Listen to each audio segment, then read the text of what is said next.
Hello, hello, hello. Welcome back to my channel. Let's talk while I cook. So, um, every time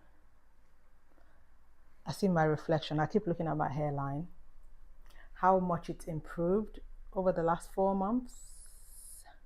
I just did a video, my last video, I just talked about my 4 month check with my exosomes, but this is not what this video is about. If you want to see what that is about, check out my last video. But yeah, have you guys seen this show called Con Mom? It's on Netflix. It is so ridiculous. I'm like, I need to share this. You know, my dad used to say something like, for you to be successfully conned, it has to appeal to some sort of greed in you. Because when I was in Nigeria, like early 90s, before I came back to the UK, there was this thing that used to happen very, very, very often where you hear stories of people being conned out of thousands and millions of naira, where people somebody comes to your house or offers you this very huge, very wild story about how to make money and this is what you need to do. But all you need to do is like just go and bring your parents' jewelry or go and empty your bank account. And yeah, I'm sure some of you have heard those stories. Con mom though is different because I kept watching and thinking, this can't be right. Let me switch on. Let me switch on the gas.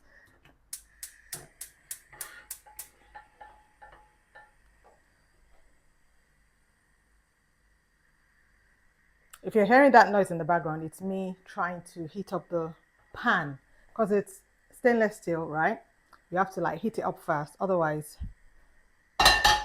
my eggs will just get stuck to the bottom of the pan. Anyways, so Con Mom is about Graham. Graham is a chef, a successful chef based in the UK. I think he's based in London. He has his own restaurant.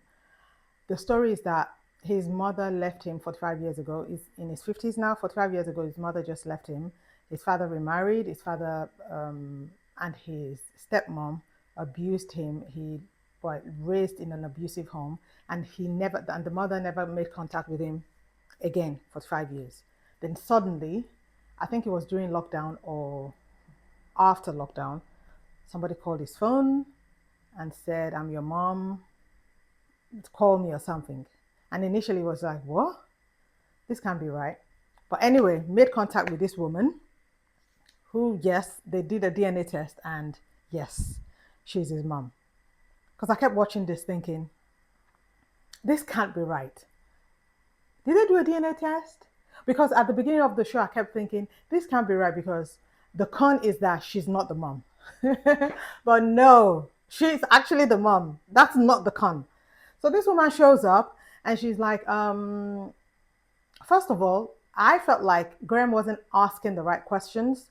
But then I try not to, when I'm watching stuff, I try not to judge the people that I'm watching. I just see it for what it is. So I guess because he's lost contact with his mom for 45 years, this woman shows up. And the first thing, you're just happy. The longing that is like everything, all the puzzles in your head, all the questions you've had as a child. Why did this woman leave me? Blah blah blah blah. All of that becomes insignificant because now the woman is here. How much longer do I have? Did I also mention that the woman said she's got terminal illness? I shouldn't laugh. This is not funny. She's got terminal illness. So you're like, oh, I don't know how long I've got with this woman. Instead of asking stupid questions, let's just, get the relationship going, get to know her.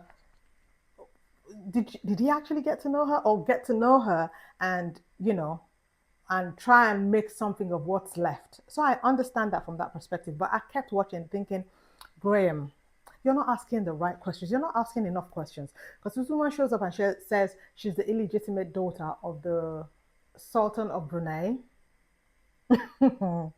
She says she's got all these businesses all over the world. She's got businesses in Asia, she's got businesses in Africa, she's got businesses all over the world.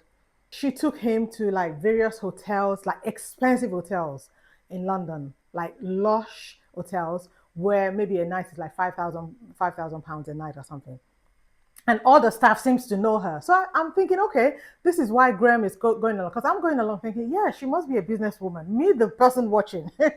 I'm like, oh, she must be a business. But what happened to, because all the staff knew who she was. She was paying for champagne, food.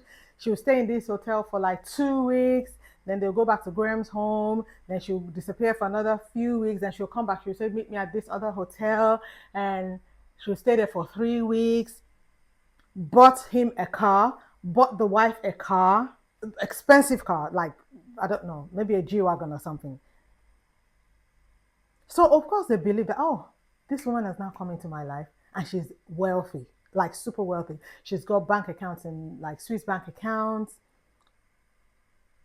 Mind you, Graham is married and now they have a new baby. The mother said, oh, let's go to Switzerland together. So, of course, the wife couldn't go. Graham got on the plane and went with his mom and got stuck there for months.